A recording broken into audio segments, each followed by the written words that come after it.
Hi, welcome to the RealTime Rooms for Voice.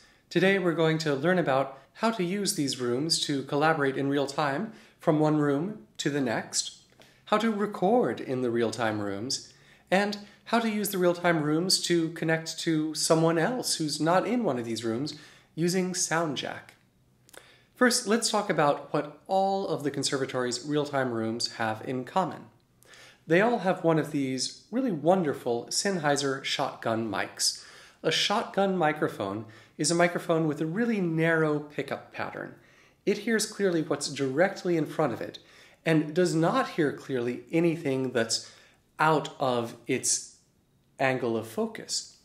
So that means whenever you come into a real-time room, the first thing you're going to need to do is position the microphone so that it's aiming right at you.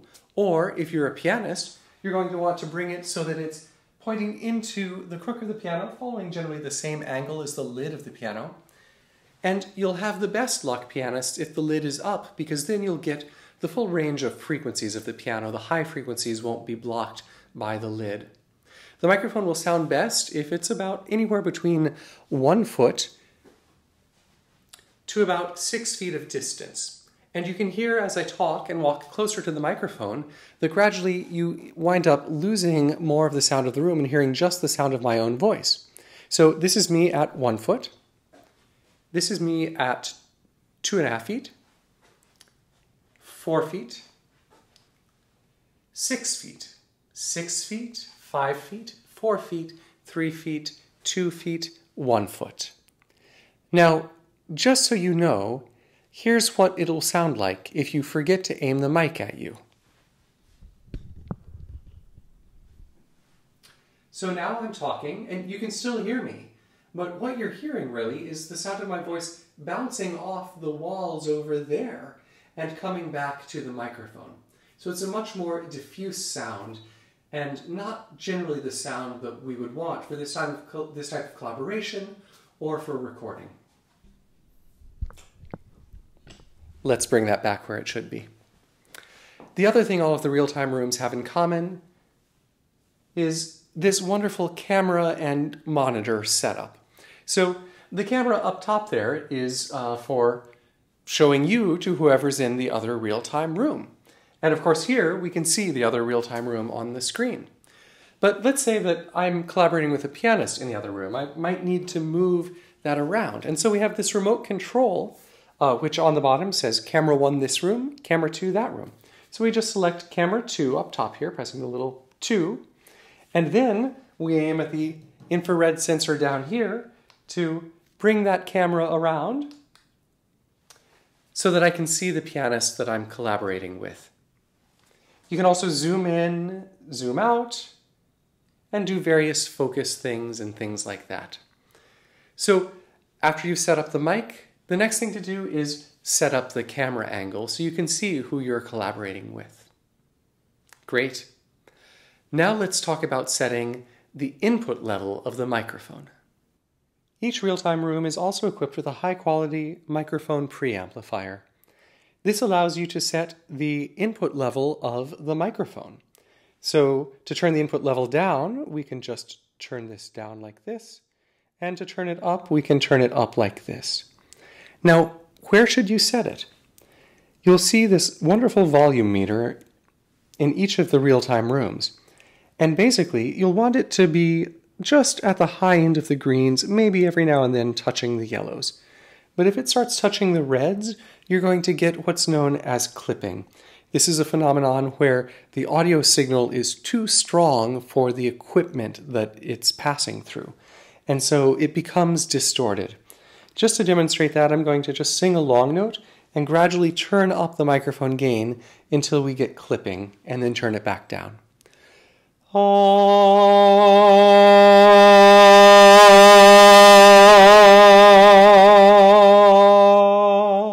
So you hear that distortion in the high end? That's something you definitely want to avoid, and you want to avoid for the sake of anyone listening to you. So the third thing you'll do when you come into a real-time room, after you first position the microphone, second, position the camera, is third. You'll sing or play a bit, watch these levels on the VU meter, and set your microphone gain right here to a good level so that you don't overload it. And the easiest way to do that is to sing or play the loudest passage you're likely to get to, and be sure that even that is still within the green and maybe just touching the yellow, but definitely not touching the orange. Each pair of RealTime rooms has one headphone room and one speaker room. For voice, Bibbins 219 is the headphone room. That means whoever's in here singing or playing will need to be listening to the other room on headphones. It's important that you bring your own pair of headphones.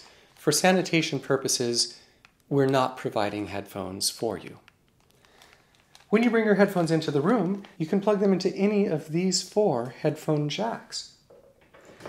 There's also a 20-foot extension headphone cable that you can plug into at the end as well. Once your headphones are plugged in, you can set the volume of your headphones with these knobs for headphones 1, 2, 3, and 4. That means that, for instance, in this room, you could have a pianist listening on headphones 1 and a voice teacher listening on headphones 2, and each could adjust the level of their headphones to how they best like it.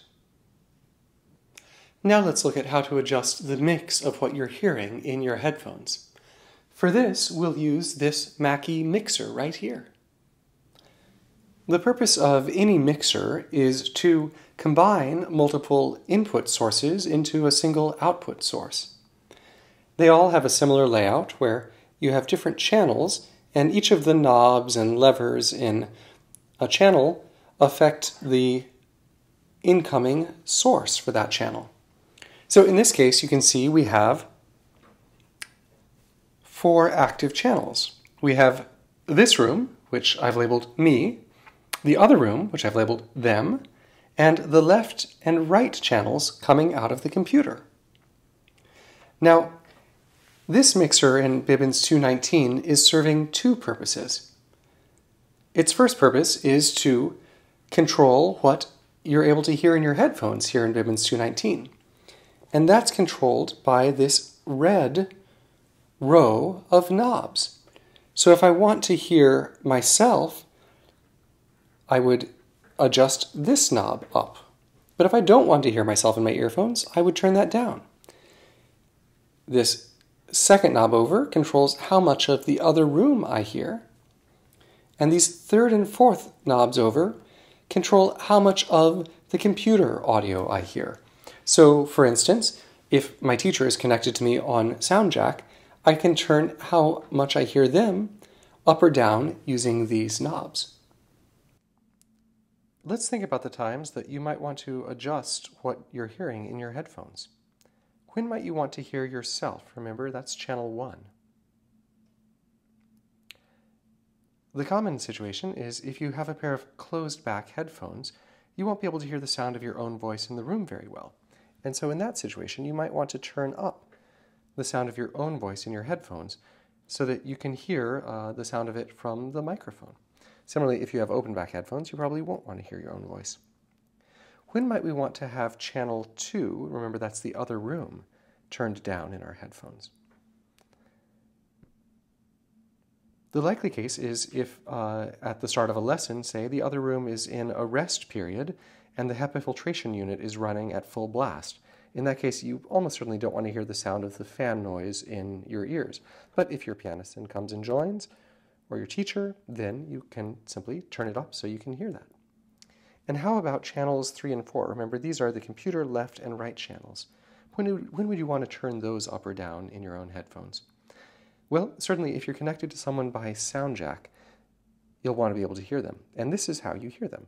You turn up the sound of the computer in your own headphones. I think generally it's pretty safe to just leave these 2 up because there won't be noise coming from the computer unless you've actually intentionally connected to someone. But, feel free to turn them down as well. Now, we'll talk about using these big sliders more when we talk about recording in a little bit. Finally, we can control the overall level of the headphones with this monitor slider. As you can probably see on each of these red knobs, it says MON. That stands for monitor, right? And so our headphones are what's known as the monitor mix. It's a different mix than the main mix, which is our recording mix. So in Bibbins 219, we use these red knobs to control how much of each source we hear in our headphones. We use this monitor slider to turn the overall headphone monitor mix up and down. And we use these 4 knobs to control how loud each headphone is independently. All right, let's take a walk over to Bibbins 221, which is the speaker room of the voice RealTime Rooms. Now we're in room 221, which is very similar in its layout to 219. We have the Sennheiser microphone, we have our camera and our monitor, we have our remote control that lets us move the camera in the other room around. We have our microphone preamp where we can set our microphone level. We have our volume meter. We have a computer. But here we have a much smaller mixer and we have a speaker. Let's take a look at how those work. The mixer here in Bibbins 221 is much simpler than the one in Bibbins 219. That's because this mixer only has to do one thing, which is control how much of various signals we're hearing in the speaker. Let's take a look at how it works. Our mixer here controls what comes out of this speaker. We really just have 3 knobs that we're going to use. The first knob, which turns up the volume of the other room, them. The third knob, which can turn up and down the volume of the computer, say if you're connected to your teacher on SoundJack. And the last knob, which controls the overall volume of the speaker. So, for instance, let's hear what's happening in the other room right now.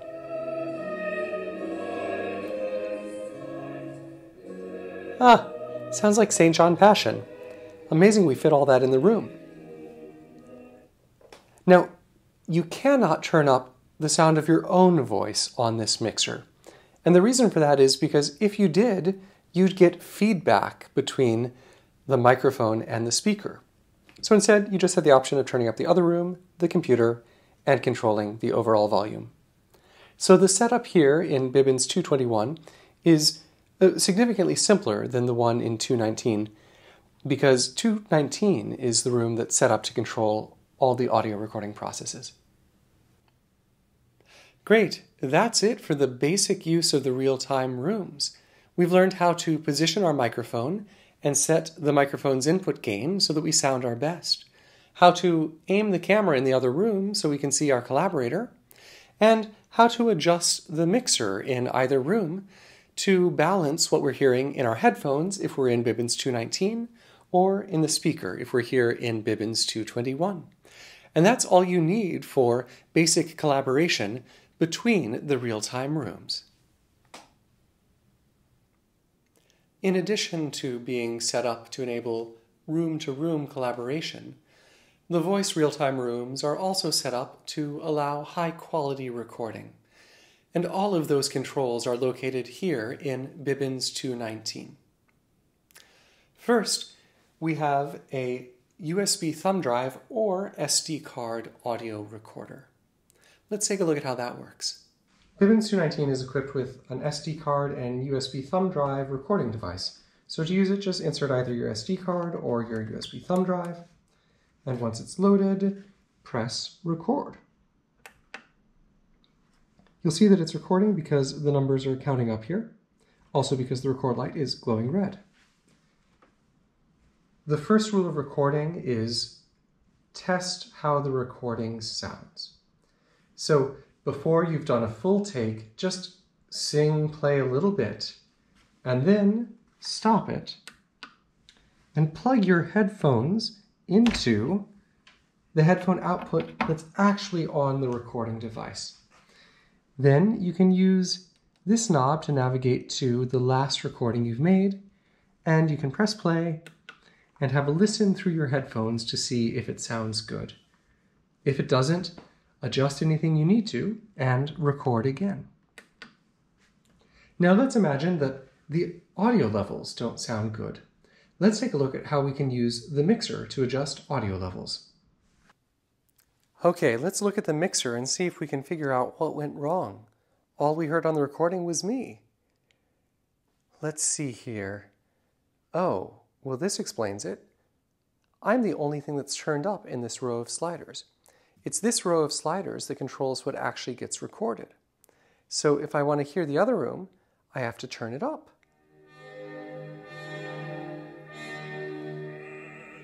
Oh, that sounds pretty good.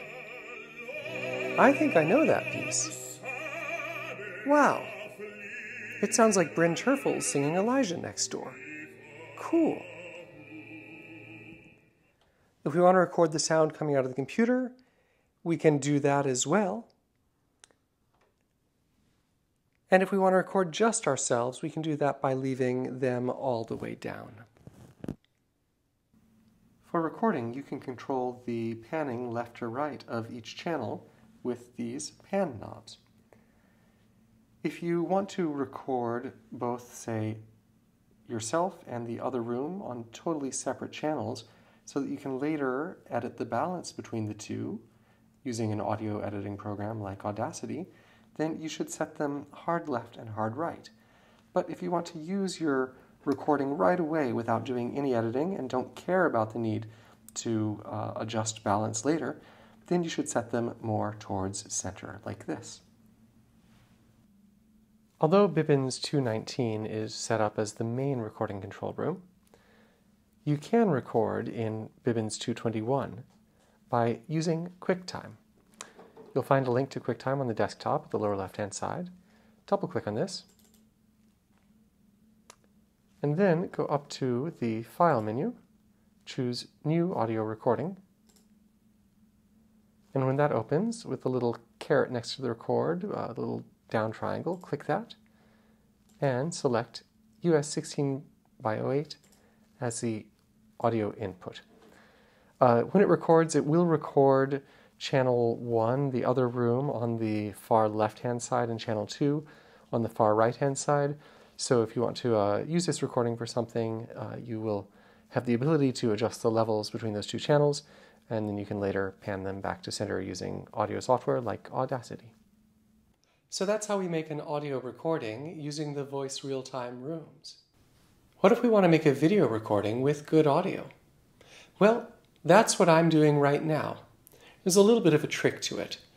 For the moment, the only way to do it is to record the video separately and then sync the audio up with it.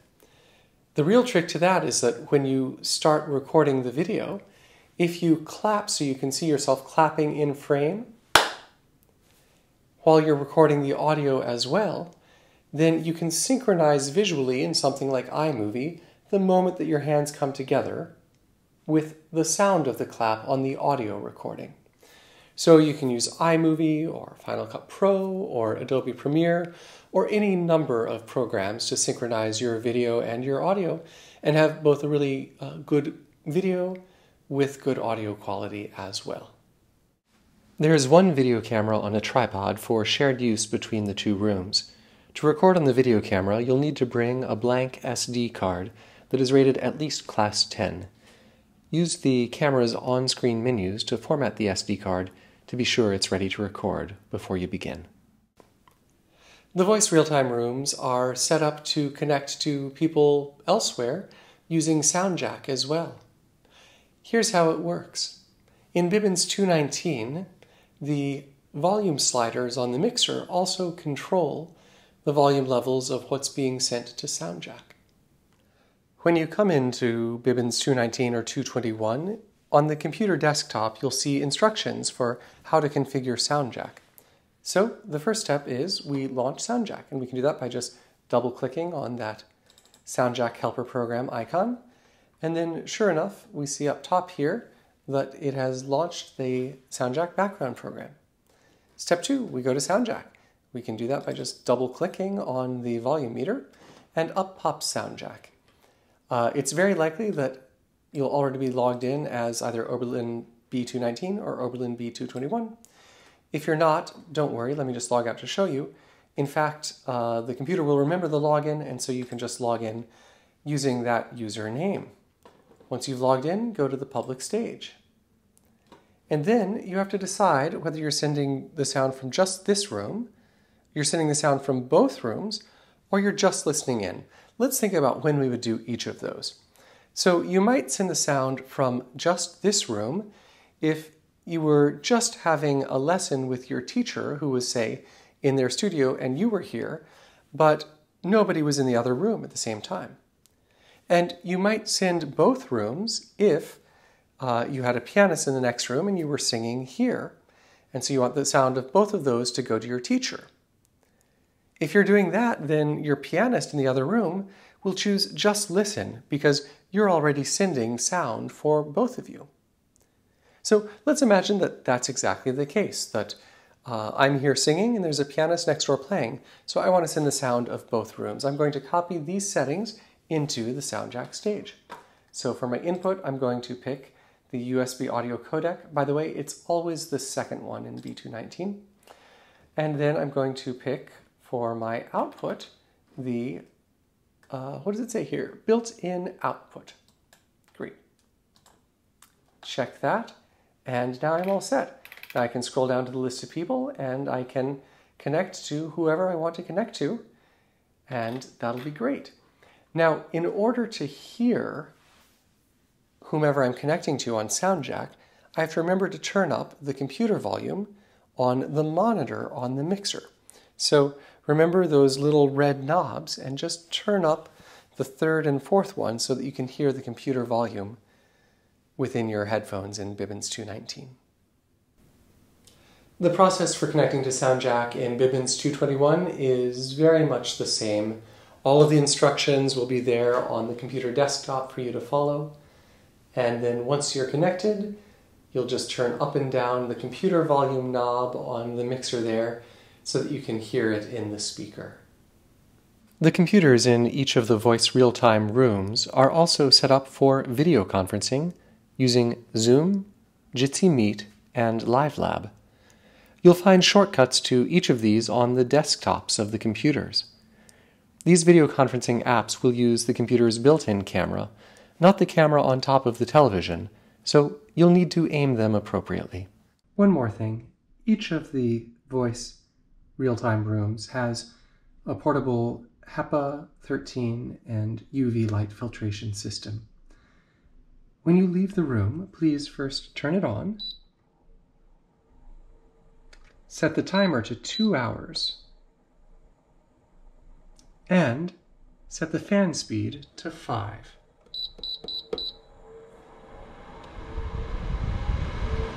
By doing that, you'll be sure the aerosols all get cleared for the next person to use the room. Great. That's pretty much all there is to know about the voice real-time rooms. Of course, if you have questions, just drop me an email. Good luck, everyone. Just remember, you must have headphones to use Bibbins 219. There are not headphones provided. And if you have any questions, let me know.